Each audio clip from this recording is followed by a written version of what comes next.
선택의 순간 붙드시는 하나님이라는 제목으로 말씀을 전하도록 하겠습니다. 그런데 말씀을 시작하기 전에 옆에 있는 분들과 함께 이렇게 인사를 해봤으면 좋겠습니다. 하나님은 우리의 손을 놓지 않으십니다라고 인사를 하기 전에 하나의 꼭 이 제스처를 기억해 주셨으면 좋겠습니다. 뭐냐면 이스라엘 사람들이 예전에 했던 인사법인데요. 우리는 제가 손이 두 개죠. 악수를 할 때 이렇게 잡잖아요. 근데 이스라엘 사람들은 악수를 할 때 이렇게 잡지 않습니다. 어떻게 잡는지 아시죠? 상박을 잡습니다. 즉 손을 이렇게 잡는 게 아니고 안쪽까지 넣어서 서로 이렇게 잡고 인사를 합니다. 그래서 앞뒤로 옆에 계신 분들과 함께 이렇게 손을 한번 이렇게 잡아 보실래요? 예, 꼭 한번 번거로우시더라도 한쪽 팔만 하시면 됩니다. 양쪽 아닙니다. 네, 그 말 태우기 하는 거 아니고요. 한쪽 팔만, 오른쪽 팔만. 오른쪽 팔만 상대방의 안쪽 이렇게 여기 지금 조주희 권사님이랑 이용호 장로님이랑 이렇게 잡으신 상태에서 하나님은 우리의 손을 놓지 않으십니다라고 인사해 보겠습니다. 이게 왜 중요하냐면 이렇게 잡으면 한 사람이 손을 놔도 다른 한 사람이 잡고 있기 때문에 악수가 유지가 돼요. 즉 우리가 때로는 하나님의 손을 놓을 수도 있는 것 같아요. 힘든 상황 가운데, 절망의 상황 가운데, 고통의 순간 가운데 하나님 어디 계십니까? 왜 하나님 나의 손을 안 잡아주십니까? 라고 생각하는 그 순간에도 여전히 하나님의 손은 우리의 삶을 붙들고 계신다라는 그 인사를 이렇게 하는 겁니다.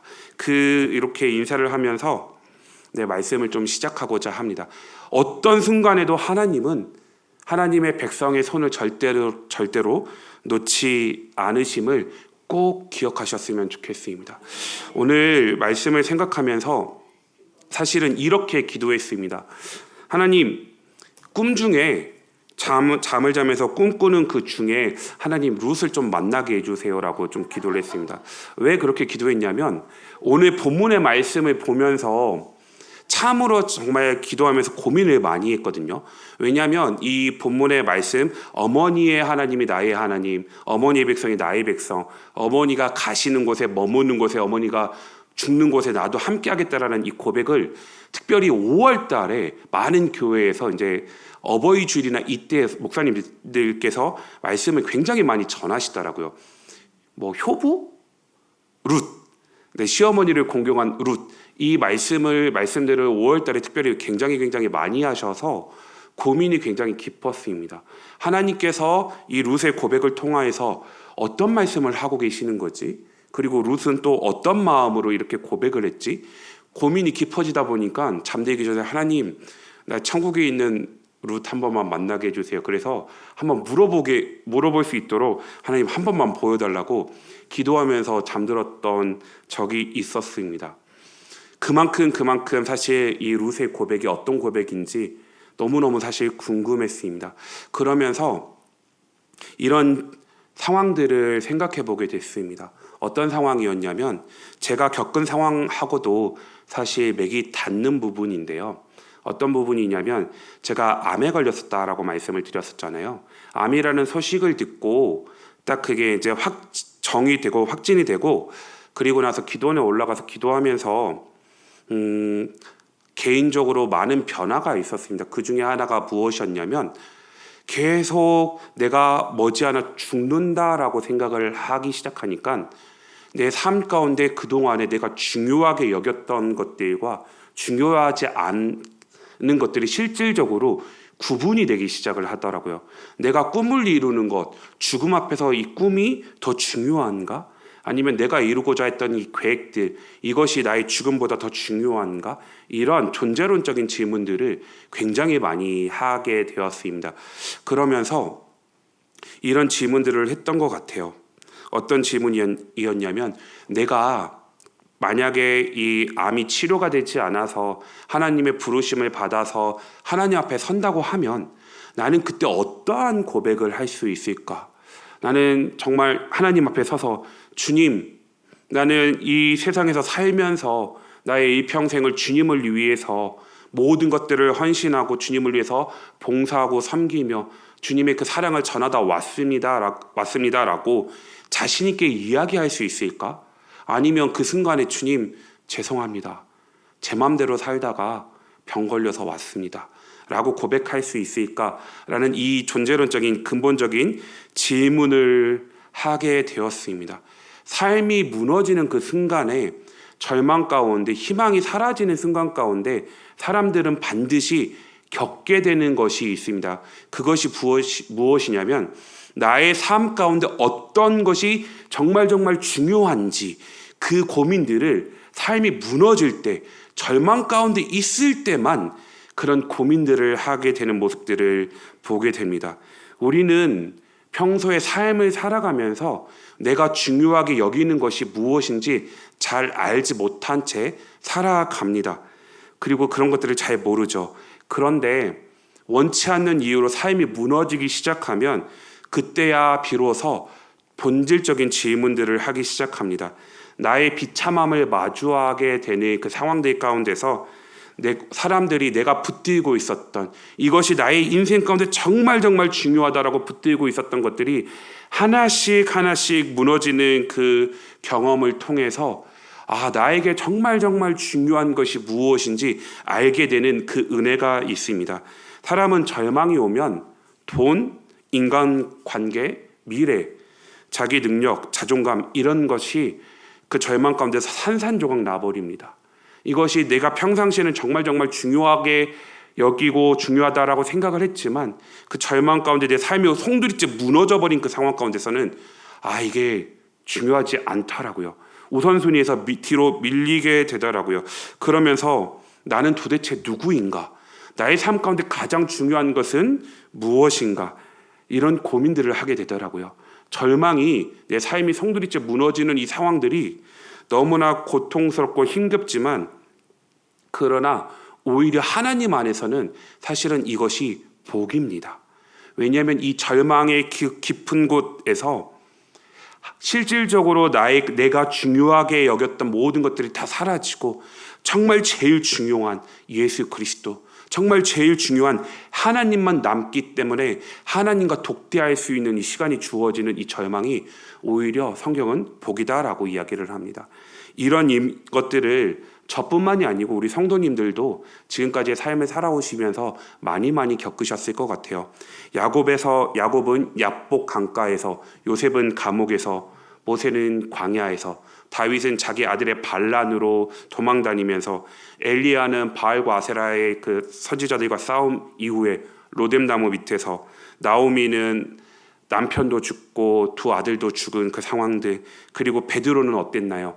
주님, 나는 절대로 주님을 부인하지 않겠습니다 라고 했지만 계집종의 그 한마디 가운데 주님을 부인하고 사라졌던 그 모습, 그리고 바울은 눈이 멀었던 이 절망의 순간 가운데서 오히려 하나님의 자녀들은 하나님을 만나는, 그리고 정말 내 인생 가운데 제일 중요한 것이 무엇인지 깨닫게 되는 은혜가 있었기 때문에 절망은, 내 삶이 무너지는 이런 상황은 오히려 성경은 복되다라고 이야기를 합니다. 오늘 본문에 나오는 룻도 이와 마찬가지였습니다. 첫 시간에 나오미가 모든 것이 무너지고 홀로 남겨진 상황에 대해서 말씀을 드렸죠. 그런데 나오미 옆에는 사실 두 명의 며느리가 있었습니다. 오르바와 룻이었습니다. 나오미가 겪었던 그 고통, 모든 것이 송두리째 무너진 상황을 오르바도 겪었고요, 룻도 함께 겪었습니다. 룻도 남편을 잃었습니다. 그리고 미래를 잃었고 삶의 방향이 송두리째 무너져 버렸습니다. 그리고 그 무너짐의 자리에서 룻은 인생에 있어서 정말 중요한 선택을 해야 하는 그 기로에 놓여 있는 장면이 오늘 본문의 장면입니다. 룻은 정말 삶이 송두리째 무너지는 그 상황, 절망 가운데 희망이 없는 그 상황 가운데서도 하나님께 돌아가는 나오미를 봤습니다. 오늘 본문에는 두 명의 인물이 또 등장을 하죠. 오르바와 룻입니다. 두 사람은 모두 같은 상황에 놓여 있죠. 나오미가 베들레헴에서 하나님께서 자기 백성을 돌보시사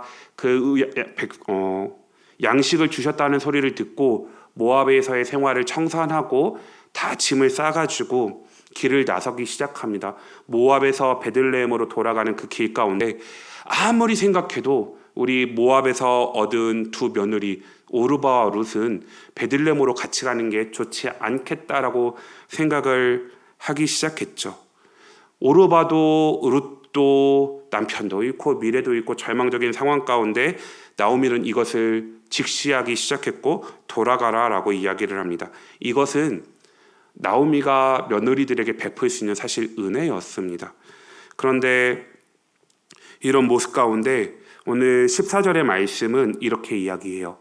그들이 소리를 높여 다시 울더니 오르바는 그의 시어머니에게 입맞추되 그리고 또 룻은 그를 붙쫓았더라. 오르바가 시어머니인 나오미에게 입을 맞췄다라는 말은 15절에 이렇게 이야기하죠. 보라, 내 동서는 그의 백성과 그의 신들에게로 돌아갔다. 즉 자기의 예전의 삶, 익숙했던 곳, 원래 있었던 곳으로 돌아갔다라고 이야기를 합니다. 오르바는 나쁜 사람 아닙니다. 남편이 죽은 후에도 바로 그냥 자기의 친정으로 돌아갈 수 있었지만 끝까지 나오미를 봉양했던 사람입니다. 말 그대로 정말 효부입니다. 그런데 나오미의 간곡한 이 요청 가운데 오르바는 돌아갑니다. 익숙한 땅으로 돌아갔습니다. 익숙한 문화, 익숙한 삶으로 돌아갔습니다. 오르바의 선택은 당연한 겁니다.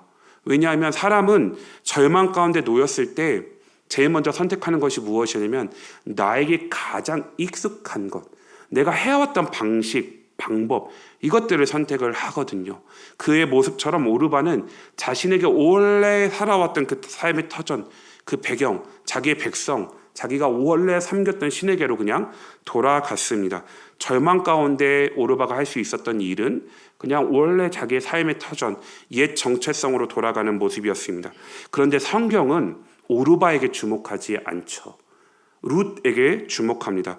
신기하게도 룻은 떠나지 않았습니다. 왜였을까요? 고민이 굉장히 깊었습니다.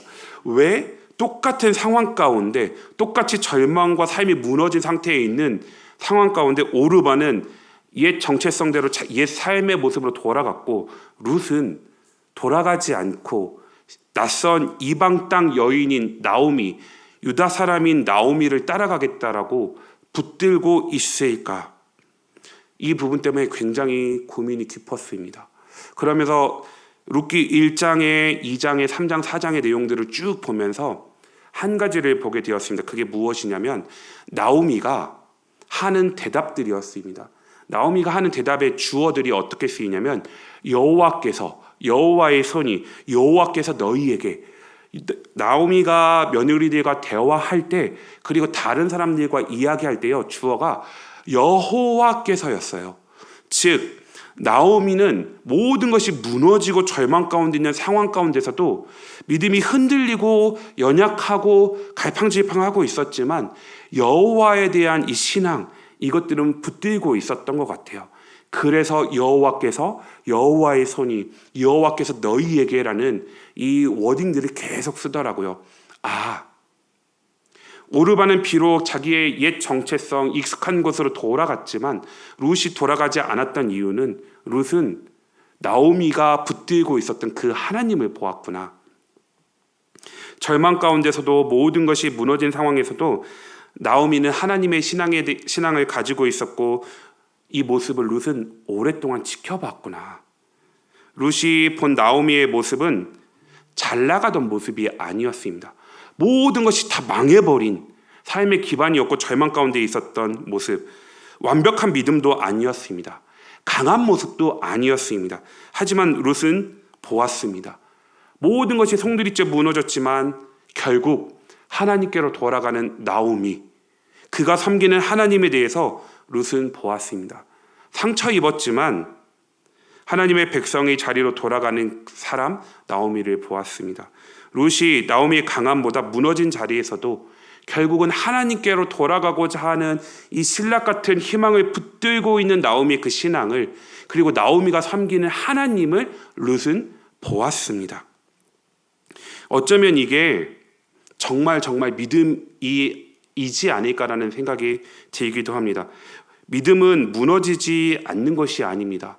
무너진 삶 가운데서도 결국 하나님께로 돌아가는 것, 이것이 어쩌면 참된 믿음이 아닐까라는 생각을 해보게 됩니다. 그래서요 룻은 오르보와 다르게 다바크합니다. 다바크라는 단어는 이제 히브리어 단어인데, 이게 14절에 룻은 그를 붙쫓았더라라고 해서 사용된 단어입니다. 다바크라는 말의 뜻은 강하게 붙들다, 떨어지지 않다, 끝까지 결합하다입니다. 이게 신기하게도 어디서 쓰이냐면요, 창세기 2장 24절에서 쓰여요. 즉 남자와 여자가 그 부모를 떠나 연합하여 한 몸을 이루다, 그때가 다바크예요. 네, 웃기면 안 되는데, 제가 결혼을 안 해봐서 이게 정확하게 뭔지는 모르지만 그 남자와 여자가 만나서 부부를 이루는 것, 강하게 언약적으로 결속되어 있는 것이 바로 다바크, 룻이 나오미를 붙쫓았더라라고 하는 이 단어입니다. 그런데 이게 무슨 의미일까? 이게 어떤 의미일까라는 모습을 보면서 히브리어 성경을 헬라어로 번역해 놓은 성경을 보게 되었습니다. 그 성경에서는 이 다바크라는 단어를 이렇게 번역을 하는데요. 네, 에콜루테센이라고 번역을 해요. 이게 뭐냐면 따르다, 뒤따라가다, 동행하다, 제자로 따르다입니다. 이 단어의 의미들을 합쳐보면 삶의 방향 전체를 바꾸는 결단이에요. 신기하게도 이 단어가 어디에서 쓰이냐면, 다음 보여주세요. 마태복음 4장 19절부터 20절까지 말씀에서 쓰이는데요. 함께 한 목소리로 읽어볼까요? 함께 읽겠습니다. 시작. 말씀하시되 나를 따라오라. 내가 너희를 사람을 낚는 어부가 되게 하리라 하시니 그들이 곧 그물을 버려두고 예수를 따르니라. 아멘. 그물, 자기의 삶의 터전, 삶의 정체성, 이 모든 것들을 내려놓고 예수를 따라갔던 그 따름이 뭐냐면, 룻이 나오미를 붙쫓았더라라는 단어 안에 들어가 있습니다. 이는 룻이 나오미가 좋아서, 나오미가 자기에게 친절하게 사랑을 베풀어줘서, 자기를 지극히 아껴줘서 효와 정성으로 따라간 것이 아니고요. 나오미가 섬기던 하나님을 보고 그 하나님을 선택하는 삶의 방향 전체를 바꾸는 모습이 붙쫓았더라라는 단어 안에 들어가 있는 겁니다. 이게 신기하게도 이런 모습이 우리에게도 나타납니다. 서두에도 말씀드렸듯이 우리의 삶이 무너질 때, 절망 가운데 있을 때, 정말 희망이 없고 소망이 없다라는 그 좌절의 순간에 있을 때, 비로소 사람은 자기가 무엇에 붙들고 살아왔는지 적나라하게 그 모습들이 드러나게 됩니다. 평소에는 이게 잘 모르죠. 근데 건강이 흔들리고 관계가 흔들리고 삶이 무너지면 그때 내가 무엇에 붙들고 있었는지 그것이 수면 위로 떠오르게 됩니다. 어떤 사람은요, 돈을 붙들고 살아왔던 것이 드러납니다. 어떤 사람은 인간 관계, 어떤 사람은 자기 자존심, 명예, 내가 붙들고 있었던 것이 나의 삶이 무너지는 자리에서 적나라하게 드러납니다. 그때 룻이 삶이 무너진 상황 가운데 룻은 이렇게 이야기를 하는 거죠.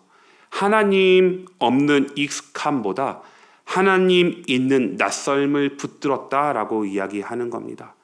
하나님이 없는 익숙함, 즉 하나님이 없는 익숙함을 따라갔던 오르바의 모습이 아니고, 하나님을 선택해서 낯선 삶으로 방향을 전환해서 살아가고자 어머니가 섬기던 그 하나님이 나의 하나님이라고 고백하는 이 선택의 결단, 그것을 하면서, 그 결단을 하면서 룻은 미래에 어떤 일들이 펼쳐질지 몰라요. 어머니를 따라서 이방 땅인 베들레헴에 가게 되면 어떤 모욕과 치욕과 이방인으로서의 그런 것들을 당하게 될지 모르지만, 죽으면 죽으리다라는 고백으로 어머니가 걸어가는 그 방향, 하나님께서 어머니와 함께 계시는 그 방향으로 걸어가기로 삶의 결단을 하기 시작했습니다. 그리고 룻은 이렇게 고백하죠. 16절 말씀인데요. 어머니께서 가시는 곳에 나도 가고 어머니께서 머무시는 곳에 나도 머물겠나이다 라고 고백합니다. 룻이 어머니가 섬기는 하나님에 대해서 나도 그동안 지켜보았습니다. 그래서 나도 나의 삶이 무너졌지만 나도 어머니가 섬기는 하나님을 향해서 나의 삶의 방향을 바꾸고 싶어요. 그래서 어머니가 가시는 곳에 나도 가고 싶습니다. 나의 삶의 방향을 어머니와 함께하고 싶습니다. 어머니께서 머무시는 곳, 어머니의 삶의 자리에 나도 함께하고 싶습니다라고 룻이 고백합니다. 이제 나의 삶의 방향, 나의 삶의 정체성, 이 모든 것이 어머니와 함께, 그리고 어머니가 섬기고 있는 그 하나님과 함께 하고 싶습니다라고 룻이 이렇게 고백을 합니다. 그리고 룻이 이렇게 고백을 또 하죠. 어머니의 백성이 나의 백성이 되고 어머니의 하나님이 나의 하나님이 되시리니. 룻은 그동안의 나의 삶의 정체성을 온전히 다 바꾸고 어머니의 백성이 나의 백성, 내가 어머니의 그 언약 백성 가운데 나도 들어가고 싶습니다. 그리고 어머니가 섬겼던 그 하나님이 이제는 어머니의 하나님이 아니고 나의 하나님이 되었으면 좋겠습니다. 새로운 정체성으로 새로운 삶을 살아가겠다라고 룻은 나오미 앞에서 고백하고 있는 겁니다. 즉 내가 그동안에 살아왔던 이 모든 정체성, 모압에서 이루었던 삶의 방향, 모압의 신을 섬겼던 모습, 모압 가운데 가족 가운데 살아왔던 그 문화들, 익숙함들, 이 모든 것들을 내려놓고 나의 모든 삶의 포커스를 어머니가 섬기는 그 하나님께로 향하겠다라고 내 정체성을 바꾸겠다라고 룻이 지금 고백하고 있습니다. 룻은 삶의 자리, 삶의 방향, 그리고 삶 전체를 어머니와 함께하며 어머니가 섬기는 하나님께 맞추겠다라고 지금 고백하고 있습니다. 자기의 존재 전체를 하나님께 그 방향을 맞추기 시작했습니다. 이 모습을 생각해 보면서 아무리 살펴봐도 룻이 왜 이런 고백을 했을까? 어머니가 섬기던 하나님에 대한 모습을 보아왔으니까 이런 고백을 했겠구나라는 생각을 하면서 한 가지 궁금한 점이 있었습니다. 그게 무엇이냐면, 그러면 하나님은 뭐 하고 계시지? 하나님은 뭐 하고 계셨지? 라는 질문들을 해보게 되면서 성경 한 군데를 우리가 직접 찾아서 읽어봤으면 좋겠습니다. 신약 성경 요한일서 4장 19절 말씀입니다. 요한일서 4장 19절 말씀입니다. 이 말씀은 별표를 가지고 계신 성경책에 별표를 해도 좋겠다 싶어서 직접 좀 찾아봤으면 좋겠다라는 생각을 했습니다. 요한일서 4장 19절 말씀입니다.